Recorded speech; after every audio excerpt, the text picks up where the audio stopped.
In the hum of a plane ready for takeoff, Luke Harrison, a widowed mechanic from Detroit, rose from his first-class seat. "I'm going to switch my seat with her," he said calmly, pointing to a woman in the back struggling with a crying baby. Heads turned, conversations halted. The flight attendant, confused, stammered, "Sir, your seat is in first class." Luke, a 42-year-old single father, shrugged, grabbing his worn backpack.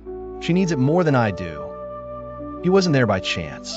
Invited by Sky Harbor Airlines' Rewarding Resilience program, Luke, who was raising his son Ethan alone after losing his wife Emily, had been chosen for his story of quiet courage. Sitting in the unusual luxury of first class, he had looked at a photo of Emily, laughing in their kitchen, and whispered, "You would have loved this." Then, the cries of a baby pulled him from his thoughts. In the back, a young woman, exhausted, was rocking her 8-month-old child, frantically apologizing as passenger side. A seating error had relegated her to economy, with no room for a bassinet. Luke recognized that distress. He had lived it, alone with baby Ethan on a crowded flight. Without hesitation, he stood up. "I've traveled with a baby," he said to the flight attendant. "It's tough. She needs space." The mother, moved, protested. "No, I can't accept." But Luke gently insisted, "It's okay. Enjoy the flight." Settling into a cramped economy seat, he ignored the murmurs of admiration from the passengers. He leaned against the window, Emily's photo in his pocket, and smiled. He hadn't acted to be seen, but because it was right. Beside him, the world continued. But for Luke, this simple moment carried a profound truth. Compassion doesn't need the spotlight. In economy class, Luke settled into a narrow seat, his knees brushing against the backrest in front of him. The roar of the engines was louder, the air cooler, but he didn't care. He had given up his first-class seat without a second thought, driven by memories of difficult flights with baby Ethan.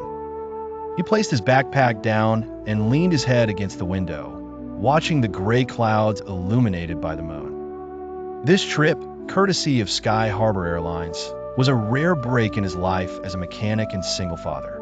Since Emily's death, Luke had been juggling long hours at the garage with evenings spent with Ethan, 10 years old, a bright boy but marked by the absence of his mother. This flight was meant to be a moment for him, a chance to breathe. But the distress of a mother and her baby brought him back to what mattered: empathy. A few rows ahead, a 5-year-old girl began to whimper, holding her ears.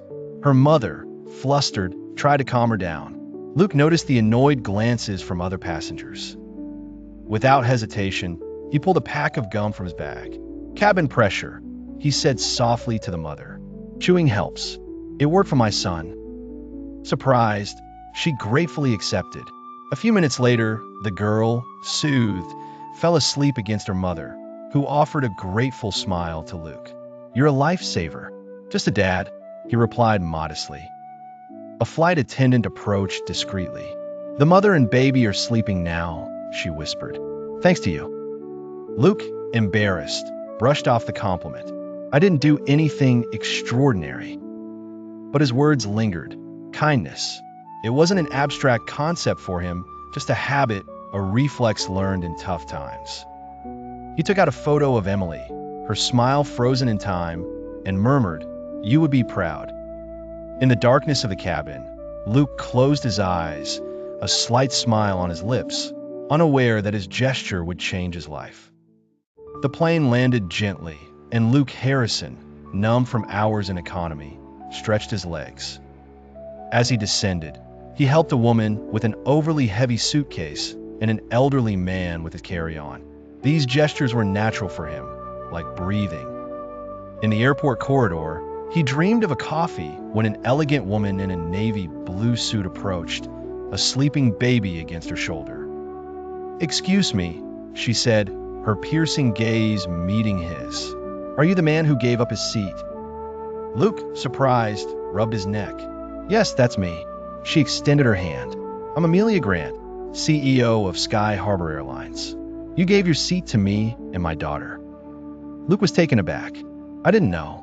That's precisely why it mattered so much, she replied, sincere. Around them, passengers bustled, but their exchange seemed suspended in time.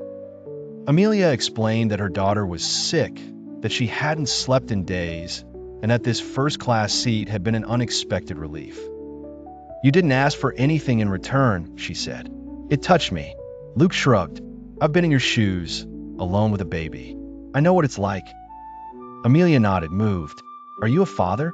Yes, Ethan, 10 years old. It's just the two of us since my wife left. A knowing silence settled. Amelia took out a business card. Stay in touch.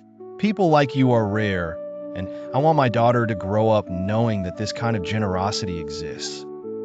Luke took the card, hesitating. Enjoy your trip, Mr. Harrison, she said with a smile before walking away, her daughter in her arms. Luke stood still, the card in hand, an unexpected warmth in his chest. For the first time in a long while, he felt seen, not just as a mechanic or a struggling father, but as a man whose kindness had made a difference in a life. Back in Detroit, Luke plunged back into his daily routine. The garage, the wrenches' classic rock playing in the background. The smell of oil and the sound of compressors were his refuge. He hadn't spoken to anyone about the theft, the relinquished seat, or the encounter with Amelia Grant, CEO of Sky Harbor Airlines. The business card tucked away in his wallet and the photo of Emily were his only mementos. For him, it wasn't a story to tell. It was just a moment of life, intimate and sacred. One day, a white package arrived at the garage, adorned with the Sky Harbor logo. Intrigued, Luke opened it in the break room, his hands still stained with oil. Inside was a handwritten letter. Mr. Harrison, few act without expecting a reward. Your compassion is rare. Thank you for the seat, but especially for what it represented. Signed, Amelia Grant, CEO. In a velvet box, a black card, Sky Harbor Prestige Elite, lifetime access in first class, no restrictions. Luke stood frozen, incredulous. This gift seemed too grand for a gesture he deemed trivial. That afternoon, Ethan, 10 years old, burst into the garage. Dad, a lady with a baby is outside. Luke stepped out and stopped dead. Amelia, in jeans and a gray sweater, held her bundled-up daughter. I hope this isn't too bold, she said, smiling. I was in town for a conference. Luke held up the card. I received your package. It's too much. Amelia shook her head. It's not for the seat. It's for the example. My daughter will remember that a stranger offered her rest. She handed him a child's drawing. An airplane, 3 figures, and the words, "Thank you, kind sir," in clumsy letters. Luke felt his throat tighten. You didn't have to do this. I wanted to, she replied. Kindness like yours deserves to be seen. They stood there, united by a simple yet profound moment, unaware that their story was just beginning. 3 weeks after the flight, Luke Harrison's life had resumed its course in Detroit. Long days at the garage, breakfast for Ethan, a reassuring routine. He didn't expect to see Amelia Grant again. The drawing from his daughter, displayed above his workbench, and the first-class access card in his wallet were precious memories. He sometimes reread Amelia's note, but their worlds seemed too far apart. His, made of keys and grease, hers, of jets and skyscrapers. Yet, one Thursday afternoon, Amelia walked into the garage, in jeans and a dark coat, 2 coffees in hand. Hi, she said, a hesitant smile on her face. Luke, surprised, wiped his hands. Amelia, she offered coffee. I was in town. Thought I'd stop by. They drank in silence, the hum of the garage in the background. You didn't have to come, Luke said. I know, she replied, but maybe I wanted a coffee with someone who makes the world a little sweeter. They sat in the small office, under the gentle tapping of the rain. Luke talked about Ethan, who was teething. Amelia mentioned her daughter, who was also teething.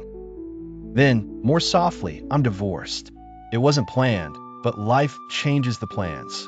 Luke nodded. My wife died of cancer when Ethan was 2. We cope with it. They laughed a light laugh, that of 2 people who had weathered storms. They talked about Ethan's school projects, Amelia's favorite novels, the pressure of always being strong. Kindness, Luke said. I thought it was just being polite. Now I believe it's being there, even for a moment.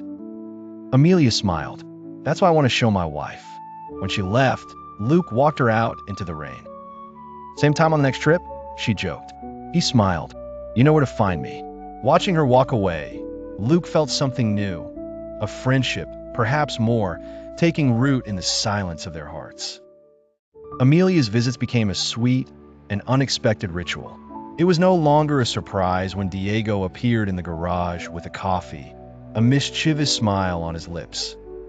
Their conversations flowed easily from anecdotes about their children to more intimate confessions.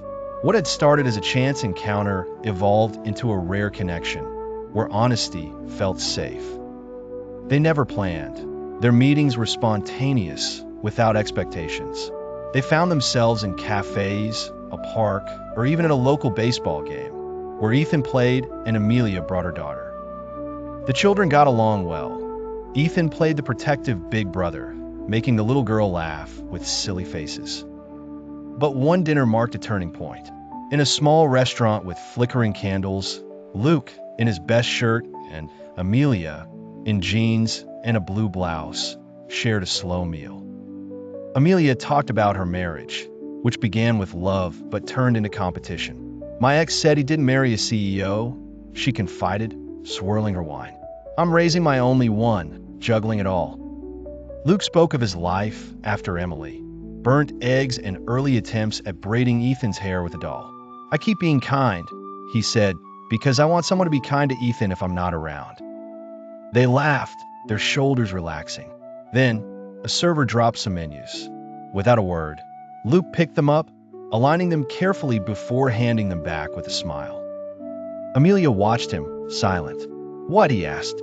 You're kind without even realizing it, she murmured, admiringly. That's rare. They remained silent, the candlelight illuminating their faces. Amelia placed her hand on his, light, without pressure. Luke, I feel good with you, she said. He gently squeezed her fingers. Me too.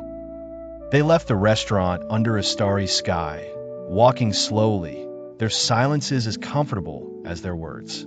Something was taking root, not fast, not ostentatious, but real and growing. Luke was under the hood of a van when his phone vibrated. A message from Amelia. Free tonight? I have a question. Dinner for me. He smiled, slipping the phone into his pocket, his mind already elsewhere. That evening, at the same restaurant with handwritten menus, Amelia seemed thoughtful, her eyes carrying a new gravity. Between plates of roasted chicken and buttery potatoes, she launched in. We need someone like you at Sky Harbor in customer service leadership.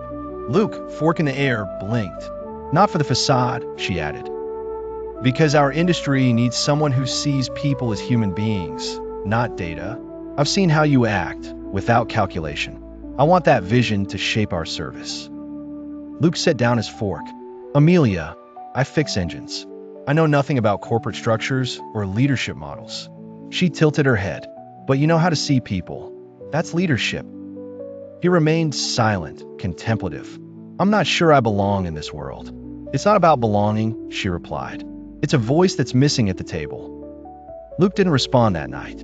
Back home, he looked at Amelia's business card, then around him, the photos of Ethanier, the unfinished science project. What did it mean to say yes? The next day, Ethan, walking to school, asked, Dad, why do some people ignore custodians?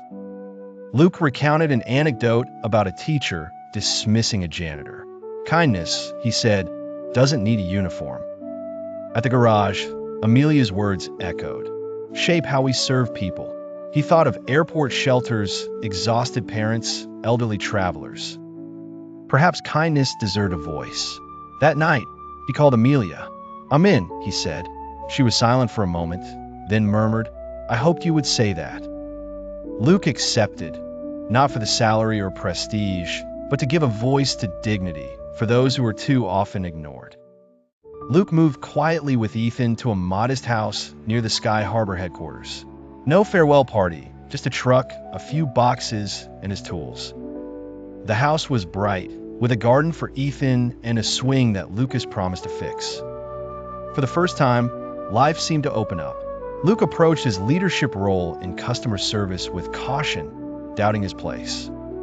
But something remarkable happened. People listened to him. When he spoke about the tone to adopt, the dignity in small moments, or asked, would this help someone like Ethan? His words, simple yet sincere, resonated. Ethan adapted quickly, making friends and starting piano lessons. He called Amelia's daughter his little sister, and their weekly dinners became a ritual. Sometimes they cooked together, laughing as the kids built blanket forts. Other times, they shared takeout under the stars, letting the silences speak. Their bond with Lucia grew slowly, unhurried, forged by a mutual understanding of the trials they had faced. One evening, Amelia took Luke and the kids to an old abandoned runway. "This is where I took my first flying lesson," she said, walking on the cracked concrete, "where I fell in love with the sky." Ethan ran ahead, carrying Amelia's little girl, both laughing under the setting sun. Luke stopped. "Do you think kindness is still enough in this world?" Amelia took his hand, smiling. "It brought you to me." They looked at each other, a silence filled with emotion. The pain, the past, the fear faded away. Under the vast sky, surrounded by the laughter of children, Luke wrapped an arm around her. She rested her head against him. "We make a good team," she whispered. They stayed there, united, two broken souls finding a new beginning under a sky that seemed to promise eternity. Luke and Amelia continued to weave their bond, a blend of complicity and tenderness born from simple gesture. Weekly dinners were sacred, sometimes in the kitchen, where the children built forts, sometimes outside, sharing dishes under the stars. Ethan and Amelia's daughter got along like brother and sister, with him playing the protector and her laughing at his antics. Their bond, discreet yet profound, grew in these simple moments. At work, Luke surprised everyone. His ideas on empathy in customer service, inspired by his years as a single father and mechanic, resonated with the teams. "How do we treat a person? Not a seat number," he would ask. His words, devoid of jargon, carried a raw truth. He still doubted his place, but the employees listened, for he spoke from the heart. One evening, Amelia took Luke to an old runway. "This is where I learned to fly," she said, nostalgic. The children ran ahead, laughing under the setting sun. Luke asked, "Is kindness still enough?" Amelia squeezed his hand. "It brought us together." That moment, suspended in golden light, sealed something. They were no longer two strangers, but two souls united by trials and choices. Back home, Luke fixed the swing promise to Ethan.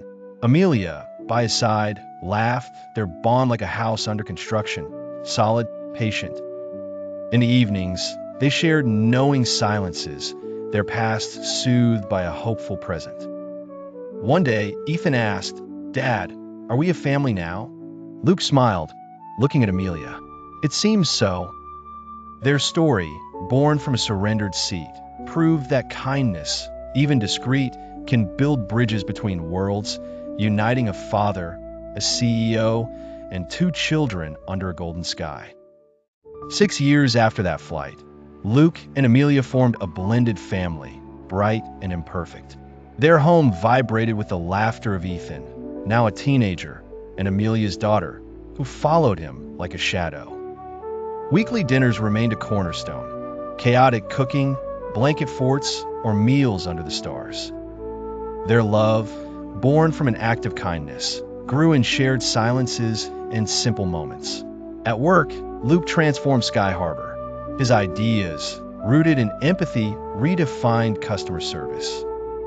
"We help people, not numbers," he would say, and his colleagues, touched by his sincerity, listened.